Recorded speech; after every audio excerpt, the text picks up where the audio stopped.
Mark, any progress in the search for some more firepower? We've got progress, but nothing signed and sealed as of yet, but we're hopeful that will change for the weekend. And can you give us any hint of what area of the team it would be that you'd be hoping to have reinforced? Hopefully one forward and one in another position, vital position. So multiple possible arrivals. How difficult is it during sort of the middle of the window? Because obviously, some talks can take place in advance, and then there's that big rush towards the end. Are we in a bit of a lull at the moment? No, I think we're quite clear on where, what, who, type we want to get. It's just the fact that there's always mitigating factors. So, say if we want a player from whatever team and they get an injury, they then don't want to let that player out because to leave themselves short until they get a player in. So it's a little bit of a chess game at the minute, and we're just waiting until we get them over the line. Would that suggest it's lone players then? Not necessarily. Interesting. We await that with interest. What have you been working on in training this week? Because I imagine so much to unpick after the win at Mansfield. I think it's important that we don't overanalyse that game, because it was a real strong wind. It was difficult conditions.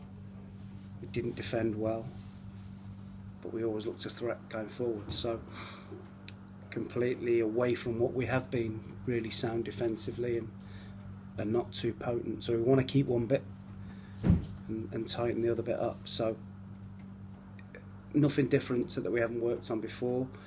The main thing we're pleased of was the desire for people to want to run and run forward towards the opposition's goal.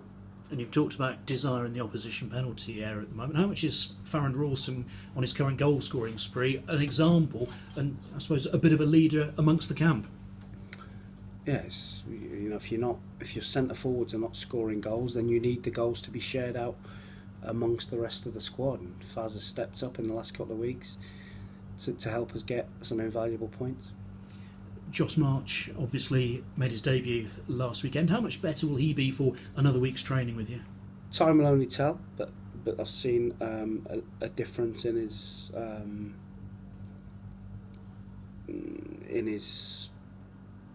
conditioning, his body, to be able to cope maybe with the intensity of the game. And is that part of the adjustment that his body's got to make from part-time to full-time football as well as the step up? Yeah, I think when you've been driving around in a van eating cheese and onion crisps and ham and cheese sandwiches for the last few years and fitting pipes and training once a week, it's going to take its toll. So to come into a full-time environment and to train and play the intensity we do, it's going to take him a little bit of time. But I've seen enough in the week to believe that he's going to be an asset to us. Have the fitness guys got him on an individual plan? How does it work?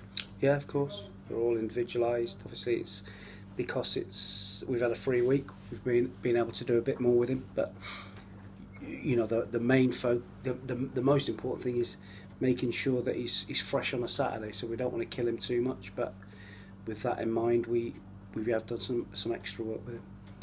What do you make of Salford's recent form? They seem to sort of go in runs of form, whether it's winning or losing. Yeah, I think they've had 3 defeats, is it? They've had a go in the transfer market this week, signed some really good players. So I'm not sure what team they will pick. They've got a really good manager who's done a great job there. We know how difficult it is to get out of the National League when you're pigeonholed as a massive spenders and the pressure's on. We know how difficult that is. So he's done brilliant, and we know how difficult the first season in the league can be. So I'm sure come the end of the season they won't be too far away. They look like they really got it cracked after they beat Crewe and drew at Bradford. Just seem to have lost, as you say, those last 3. I mean, can you ever explain what happens in runs or what changes runs? I think it's difficult to explain what happens. Football, it's just a one-off, isn't it? And like you say, you think you've cracked it, and then the whole world caves in, and they'll be looking to get back to it as quick as they can. It's probably speeded up their recruitment plans in what they thought they needed to do. It's probably intensified, and they've done it really quickly and brought 3 really good players in for the level. So yeah, I'm sure that they'll be looking forward to watching them play.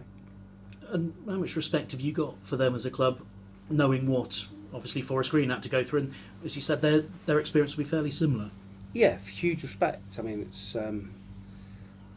to come where they've come from, and the guys that obviously that are behind it, the ex-players, speak so much sense. When you listen to them speak, and you can see there's a clear structure of where they want to go. They're not afraid to put their hands in their pocket as well, and they want to get there really quickly. So good luck to them.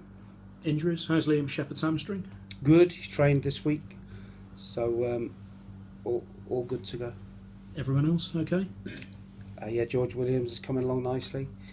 We're hopeful that he will have some game time in a development game next week, so he's not too far away. Finally, Mark, a minute's applause has been announced in Chris Barker's memory.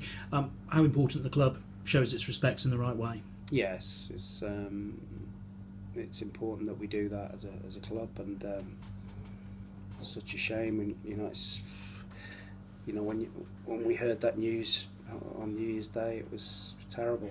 Barks had been and worked with me for the first few months of the season and done a really good job after Scott leaving. So yeah, shocking.